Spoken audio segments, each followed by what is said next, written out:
আপনার খাওয়া শেষ? বাইরের যে অবস্থা দেখতেছেন কি মনে হচ্ছে? এমনি বাইরের অবস্থা দেখে, হোটেলের বাইরের অবস্থা দেখে এমনি খেয়ে ফেলছেন, কি মনে হচ্ছে বাইরের অবস্থা দেখে?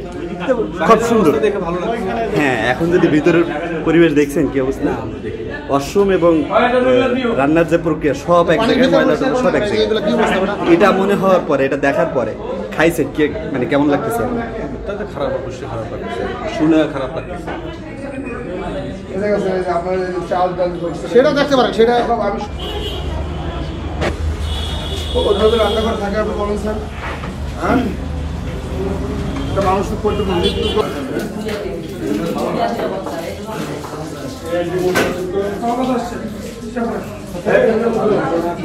আমার বাইরে গেল কই?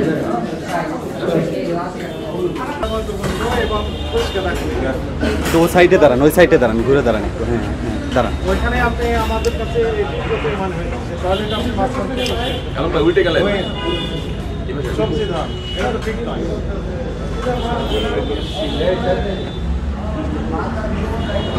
রাইস থেকে তাহলে আপনাকে করছে সেখানে ফ্রিজে রেখে হচ্ছে পরে কাঁচা মাছ মাংস রান্না মাছ মাংস ভিতরে তো খারাপ অবস্থা। এত পরিষ্কার পরিচ্ছন্ন পরিবেশে রান্না করা, সংরক্ষণ করা, প্রক্রিয়াকরণ করা সবগুলোই অপরাধ। নিরাপদ খাদ্য আইন 2013 হিসেবে আপনাকে জরিমানা করলে মিনিমাম জরিমানা 3 লক্ষ টাকা। এখন ম্যাডাম ডিক্লারেশন থেকে কথা এখন আপনি যে আপনার যে দোকান বা আপনার যে প্রতিষ্ঠান, এটা কি উনি আপনার দোকানটাকে ভাড়া নিয়েছে না আপনি ভাড়া নিয়েছেন? ভাড়া নিয়েছে। আপনাকে এই দোকানটার প্রতিষ্ঠানটাকে ছাড়ার জন্য উনি বলেছিল, প্রতিষ্ঠানটা ছেড়ে দিতে বলেছিল, কি করতে বলেছিল? পরিষ্কার পরিচ্ছন্ন কিন্তু আপনি শোনেন নাই, আপনি শুনেছেন সে কথা না? আপনি তো এভাবে আপনার প্রতিষ্ঠান চালাতে পারবেন না। ভাই আপনাকে বন্ধ রেখে আপনার যে কার্যক্রম আমরা দেখেছি সেটাকে আপনাকে শুধরে নিতে হবে, বন্ধ করে। আরেকটা উপায় আছে, সেটা হচ্ছে যে আমরা আপনাকে জরিমানা করব, এই জরিমানা আপনাকে পরিশোধ করবেন আপনি, এবং বাকি যেগুলো আপনার সমস্যা সেগুলো আপনি সমাধান করে তারপর আপনি দোকান খুলবেন। আপনি কি আমার কথা বুঝতে পেরেছেন? কোনটা করবেন? আপনাকে 2টা অপশন দেওয়া হবে।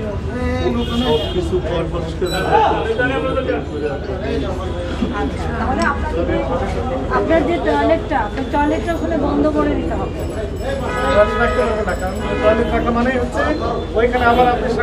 আমার কথা কি বুঝতে পারছেন? আপনার ওইখানে আমরা ট্রাঙ্ক দেখেছি, তারপরে আপনার স্টাফরা ওখানে থাকে, লুঙ্গি ঝুলানো, কাপড় চোপড় ঝুলানো অবস্থায় দেখেছি। আপনার রান্নাঘরে কি এটা থাকা উচিত?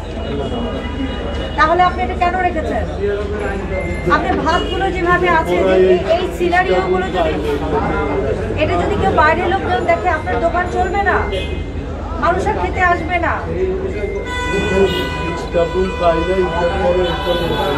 আপনাকে আমি সুযোগ দিচ্ছি, জরিমানা হয় 2 লাখ টাকা, আপনাকে 30,000 টাকা জরিমানা করব, আর বাকি যে টাকাটা এটা দিয়ে আপনি আপনার যে ভিতরের যে সমস্যাগুলো আছে এগুলো আপনি সমাধান করবেন। আপনার যে ল্যাট্রিন যেটা আছে এটা আপনাকে বন্ধ করে দিতে হবে, একবারে বন্ধ করে দিতে হবে। আপনি আমাকে বুঝতে পারছেন? আপনি আমাকে লিখিত দিবেন, সময় দিবেন যে এত দিনের মধ্যে আমি এটা ঠিক করব। আর এখন আপনাকে খুবই কম জরিমানা করা হচ্ছে, বিকজ আপনি ভিতরগুলো ঠিক করবেন। আপনি আমার কথা কি বুঝতে পারছেন? আমি ওনার নাম্বার নিয়ে যাব, আপনার নাম্বার নিয়ে যাব, আমরা 1 মাস পর আবার আপনাকে ফোন করব যে আপনার রান্নার ঘরের অবস্থাটা আমরা জানতে চাই। আমার কথা কি বুঝতে পারছেন? আপনি এখন 30,000 টাকা অ্যারেঞ্জ করবেন, বাকি টাকা আপনি আমাদেরকে লিখিত দিবেন যে আমি এই বাকি টাকা দিয়ে যেগুলো আমার রান্নাঘরের সমস্যা সেগুলো সমাধান করব। কোনো স্টাফকে রান্নাঘরে থাকতে দেওয়া যাবে না, তারা কোথায় থাকবে সেটা তাদের বিষয় অথবা আপনার বিষয়। ক্লিয়ার? এবং আপনার ভিতরে যতগুলো নোংরা অবস্থা, প্রতিদিন সকালবেলা উঠে ওরা ঘুম থেকে উঠে পরিষ্কার করবে, তারা নিজেরা পরিষ্কার হবে, তারপরে রান্নাঘরে ঢুকবে। বুঝতে পারছেন আমার কথা কি বোঝা যাচ্ছে? তাড়াতাড়ি ব্যবস্থা করবেন,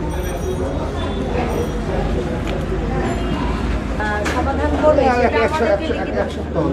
তাহলে আমাকে সেটা লিখে লিখিত দিতে হবে। আমি যে এত টাকা জরিমানা তাকে বাকি টাকাটা করতে বললাম সেটা আমাকে লিখিত দিতে হবে। ওনার পক্ষে কে লিখিত পরিষ্কার দিবে রাখা সেটা কোনো ব্যাপার দুইটা লোকের যদি মানে একটা লোক দুইটা খেয়াল রাখে পরিষ্কার পরিচ্ছন্ন রাখা কোনো বিষয় বলতে হবে।